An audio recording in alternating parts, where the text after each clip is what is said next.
దావీదు మీద మీరు ఒక ప్రత్యేకమైన శ్రద్ధ నిలిపిన దేవుడు నాయన.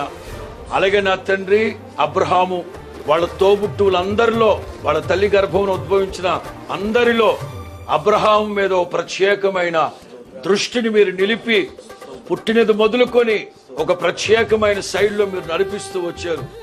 తగిన సమయంలో దేశంలో ఎక్కడికి వెళ్ళినా, ఎవరు ఎదుట నిలబడినా మీ మహిమ ప్రత్యక్షమగునగాక, మీ మహిమ ప్రత్యక్షమగునగాక. నిలిచిన ప్రతి చోట మీ మహిమ ప్రత్యక్షమగునగాక. సేవకుడు నోటి నుంచి వస్తున్న ప్రతి మాటని జీవంతో పొదగండి నాయన. ఆశీర్వదించండి.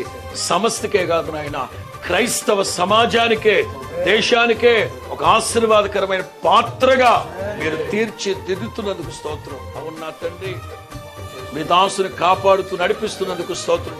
నిండు నూరేళ్లు మీలో జరుపుకునేటట్లుగా, బహుతరములకు శాశ్వతమైన శోభాతిశయముగా, బహుతరములకు ఆశీర్వాదకరమైన పాత్రగా బిడ్డను మీరు దీవించి ఆశీర్వదించమని మరొక్కసారి మహిమా స్వరూపియకు ఆత్మచేత క్రొత్త తైలముతో మీ దాసుని మీరు అభిషేకించి సరికొత్త మార్గాల్లో, సరికొత్త సందేశాలతో మీ దాసుని నడిపించి, తద్వారా మీ దాసుని ద్వారా మీ నామానికి మహిమ తెచ్చుకుని దీవించమని తరములలో నీవే, నిత్య సంకల్ప సారథి నీవే, జగముల నేలే రాజా, నా ప్రేమకు హేతువు నీవే, పరిమళ తైలం నీవే.